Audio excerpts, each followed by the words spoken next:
Okay, so for lesson 1, I want to start with defining something. So throughout this unit, I'm going to be using the term SEP. SEP. And an SEP is a science and engineering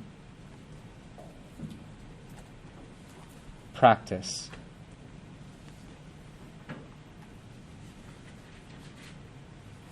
Science and engineering practice. And these SEPs, of which there are 8 SEPs. These are practices that you're going to see not only in this class, but also in your chemistry and your physics class here at DMHS. So we're introducing them.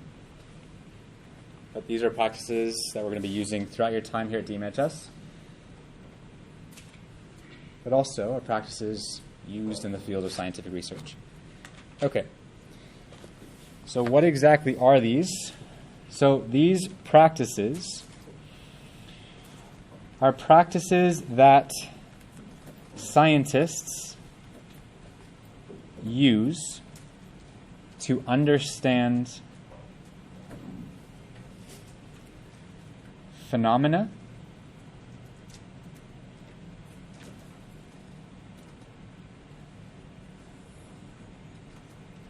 and that engineers use to solve problems.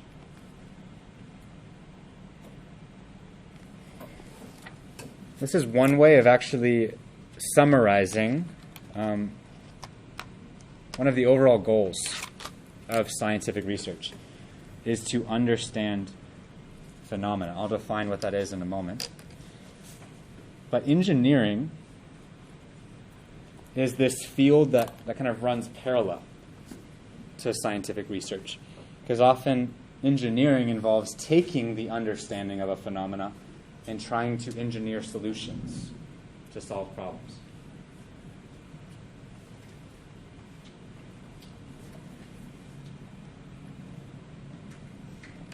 Okay, so let's think about what is actually a phenomena. So a phenomena, or the singular version, which is phenomenon,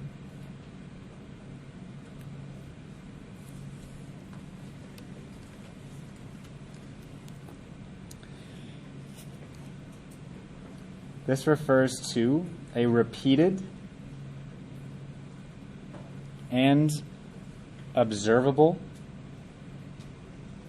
event in the natural universe. So a phenomenon, or plural phenomena, is any repeated or observable event in the natural universe. And we're going to talk about 3 examples in a moment. Am I going at a good speed, or is this too fast?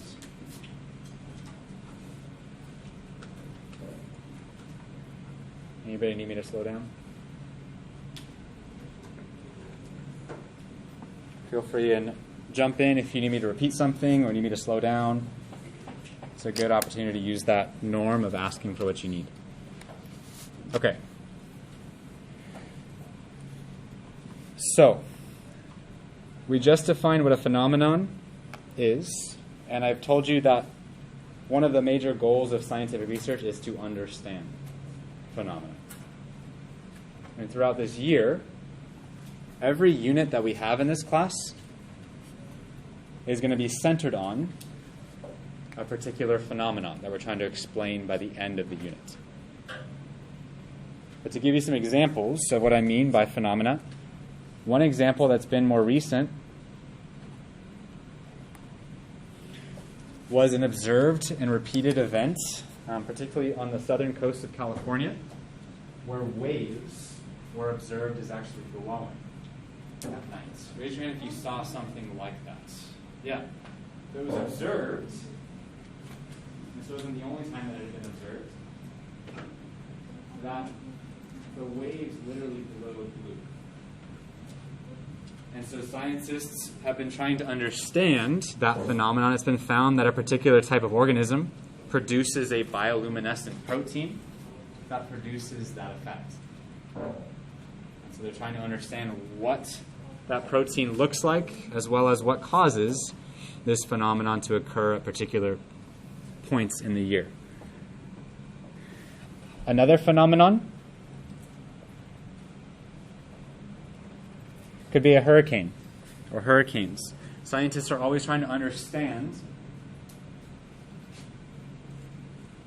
what causes the range of severity in hurricanes, whilst trying to understand this phenomenon in connection to a larger phenomenon of climate change. But hurricanes are something that we're always trying to understand. And then lastly,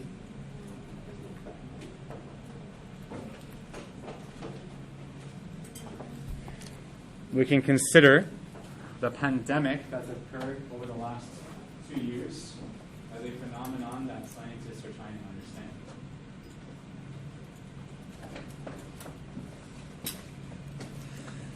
Now, I mentioned, right, that every single unit that we have in this class is going to be centered around a particular phenomenon, and this unit is no different. So the phenomenon for mini unit A is going to be studying the pandemic. Yes.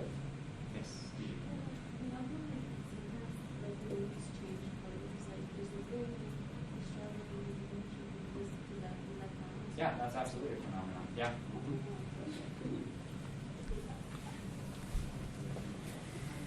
Okay. So today, now that we've defined what SEPs are, by the end of mini unit A, we're going to take some time to look at each individual SEP. Today we're only going to look at 2. Okay, so the 2 that we're going to look at today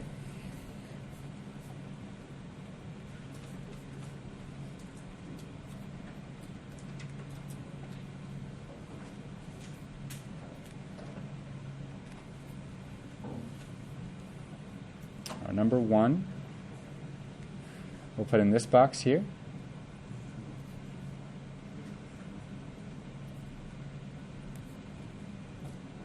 Draw a little dotted line.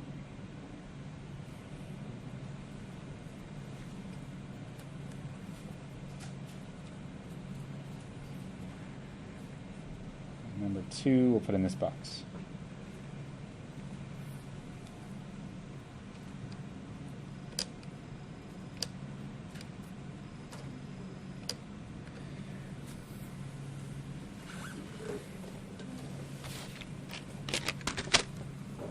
Okay, so the first SCP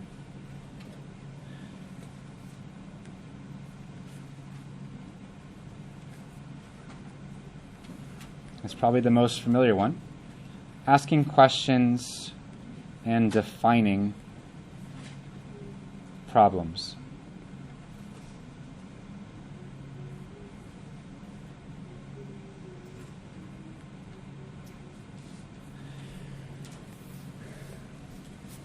Asking questions and defining problems.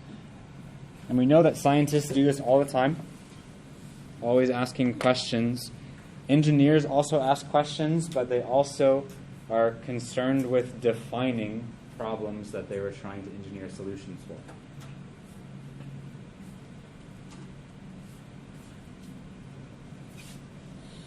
Now, when we were doing that poster activity, I think it's common for us to think about asking questions as kind of the beginning of scientific research. And while it's absolutely true that we ask questions in light of things we're observing, right? That's how we start our investigation, is defining our question. Scientists also ask questions about their research. They ask questions about what tools or tool do we need to use to gather the data that our question requires us to gather. They ask questions about what's the best method of investigating our question. They ask questions about what their data actually means. We ask questions about what's the best way to organize their data so they can see trends.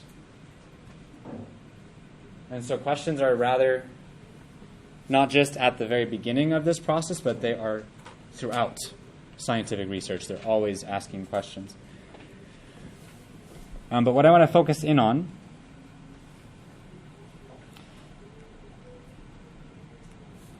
is particularly when it comes to a research question.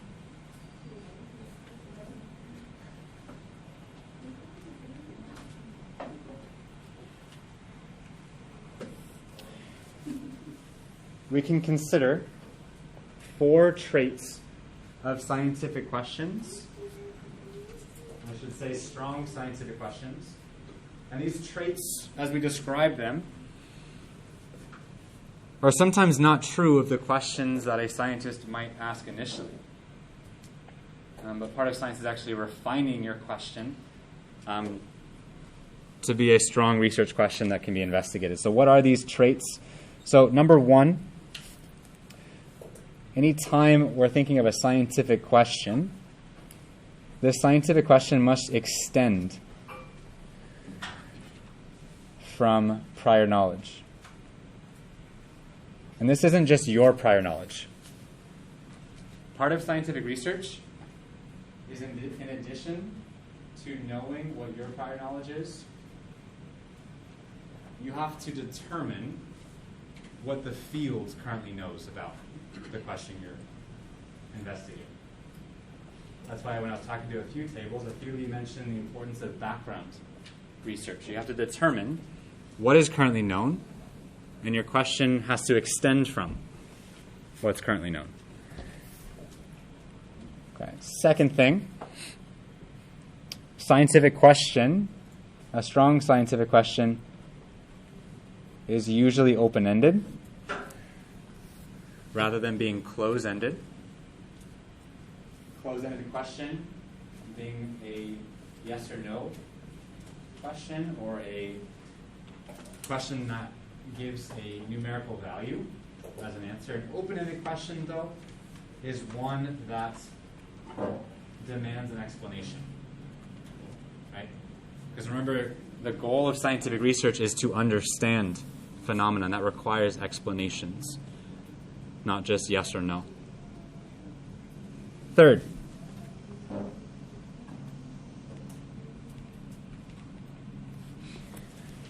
scientific questions have to be able to be tested. So this is where a lot of the refining process comes into play. Is that when a scientist initially proposes a question, it might not be clear enough to where it can be tested.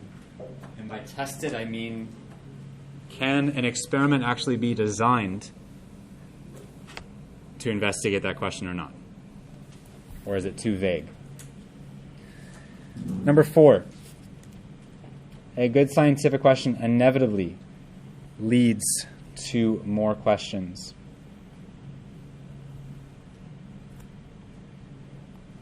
When answered.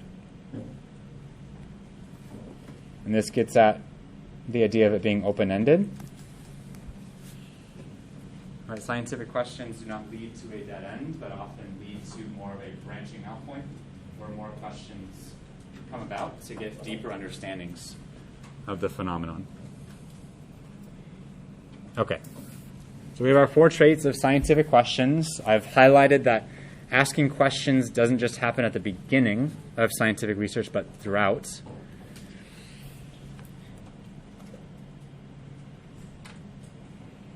What I'd like you to do is you're going to have a quick conversation with your table. I want you to think about the pandemic. And I want you to see with a partner or your table, I want you to identify what are 3 scientific questions that have been asked or investigated during the pandemic. So thinking all the way back to when this started to present day, see if you can identify what are 3 scientific questions that researchers have asked or investigated throughout the pandemic. Okay. And we'll come back in 3 minutes to share out the questions that you have identified. All right, let's get started.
The vaccine safe.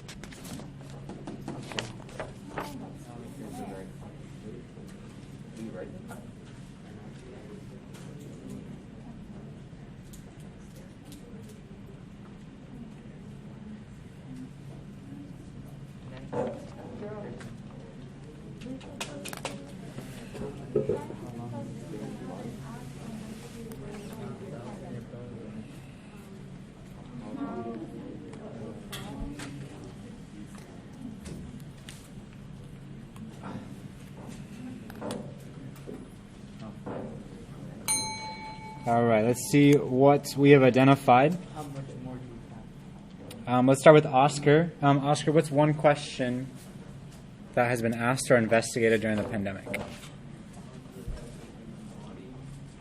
Say that one more time, a little louder. How does COVID affect the human body? Yeah.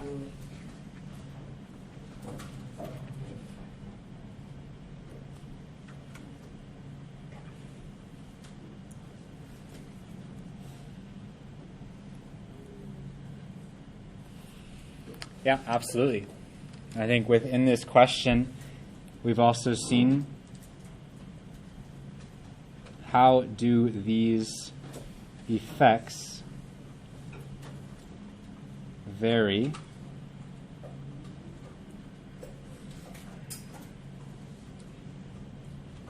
amongst people, right? So a lot of research has been done of why the effects vary for not only different age groups, but different groups that have a variety of pre-existing conditions, right? These are research topics that have been looked into about how the effects that Oscar is asking about vary amongst people. Yeah, Josie.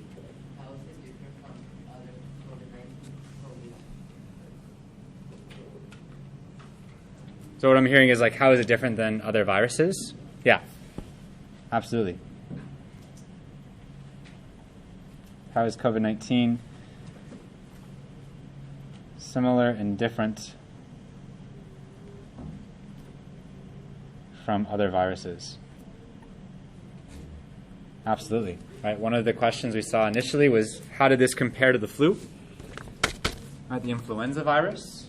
Trying to identify similarities and differences. Great. What is another one, Arion, that you think scientists asked or investigated during the pandemic?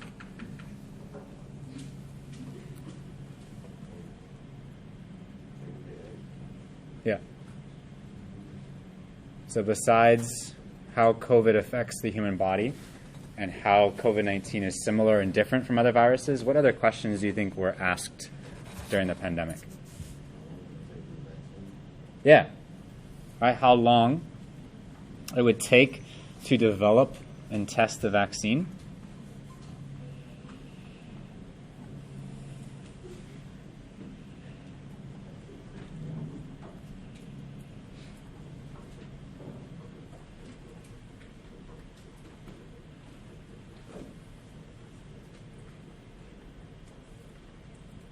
Thank you, Arion.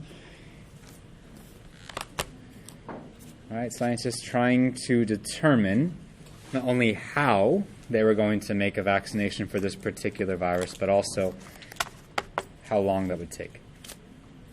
Okay. Wilson, did you identify any other questions?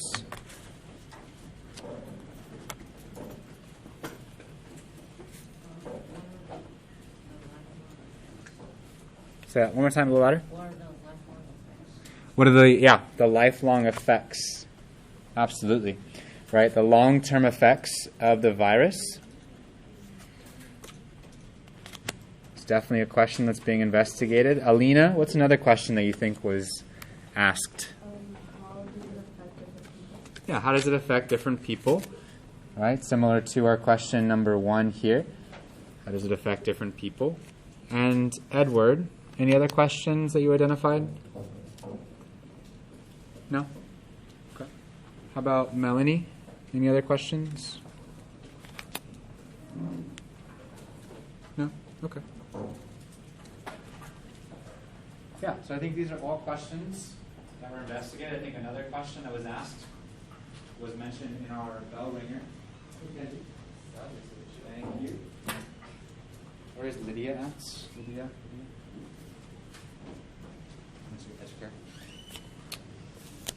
Okay. Another question that was asked had to do with where the virus came from. We're going to talk about later in this unit that this virus is known as a zoonotic virus. That was commonly found in a few different types of species. And there was actually a spillover event where that virus transferred from those species to human populations. Right, so trying to trace back where did that particular virus come from and what species was involved in that spillover event. Okay. So, the second SCP that we're going to talk about today. We've spent some time talking about asking questions and defining problems. But the second SCP that scientists and engineers use is the practice of developing and using models. Developing and using models.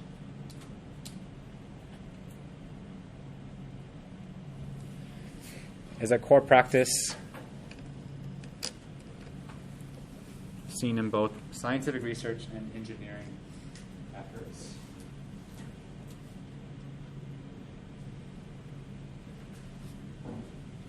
Okay, I want to first describe what I mean by developing and using models. So first, models in this context are used primarily for two things in scientific research. Models are used to explain and make predictions about phenomena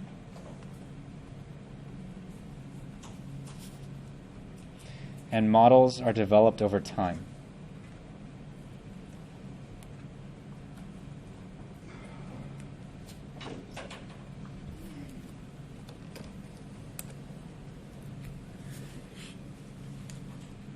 And I'll go through some examples in just a moment.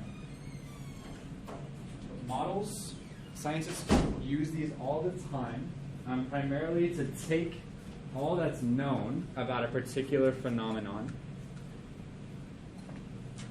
and to link them together in a way that's useful for them to not only communicate their explanation about how a phenomenon works, but also, as we'll see, certain types of models allow us to make predictions about a phenomenon.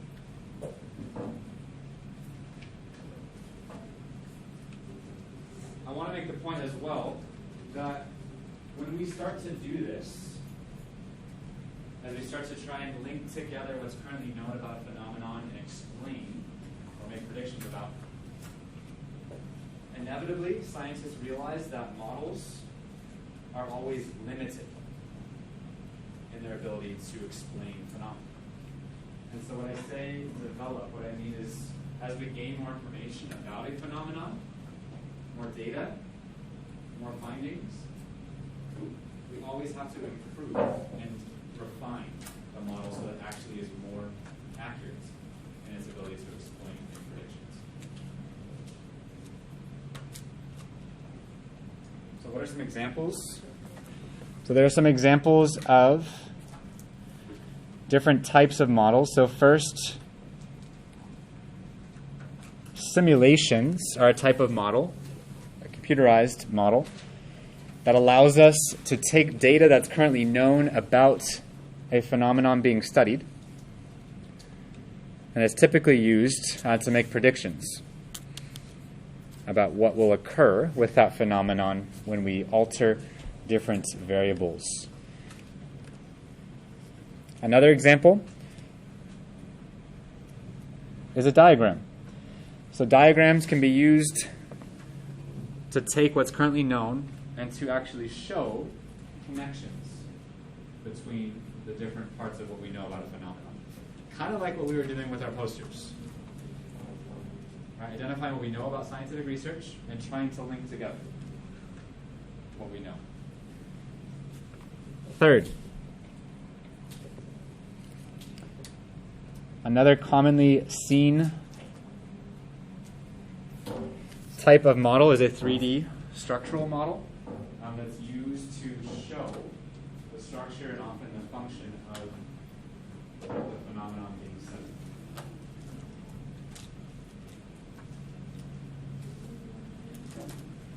Okay. This is probably the SCP that we'll use the most throughout our time this year, because it's core to the goal of scientific research, which is explaining phenomena. So, our last thing here, I want to draw some connections to models that have been used throughout the pandemic.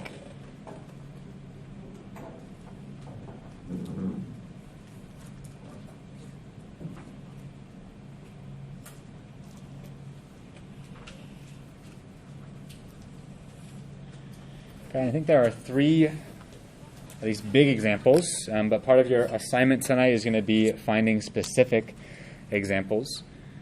But three main models that we've seen used throughout the pandemic is, number one, is a structural model of COVID-19. We saw early on that a structural model was described for this virus. This is a very simplified version here, but one of the main components that was identified of this virus was that on its boundary, its membrane, it's also called an envelope, there were these specific types of proteins called spike proteins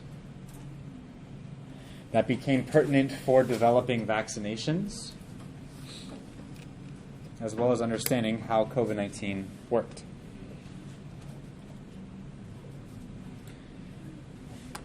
Okay. The second example that I see in the pandemic is we started to see diagrams of how COVID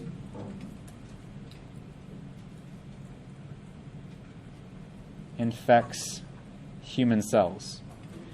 We started to see these diagrams where we know that COVID-19 is a respiratory disease that particularly impacts lung cells. And those spike proteins were found to be essential for this virus to actually interact with and ultimately infect lung cells. All right, and once it was inside, the diagram began to illustrate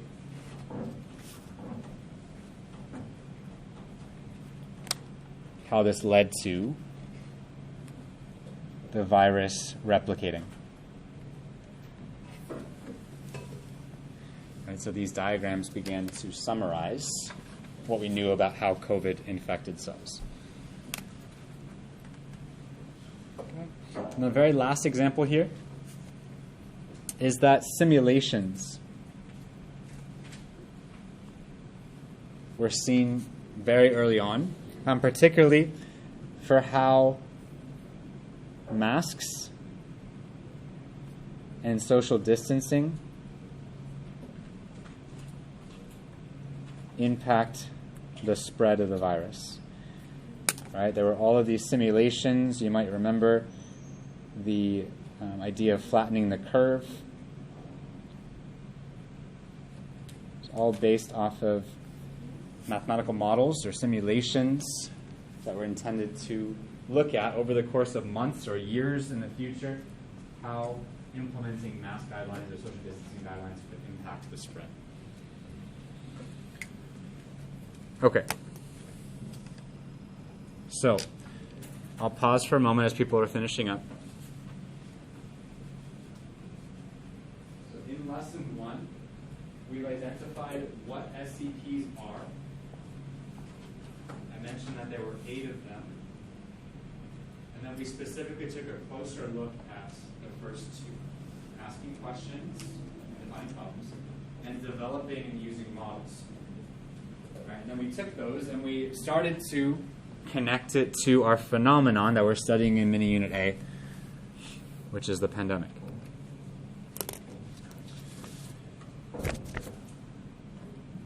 Okay, are there any questions?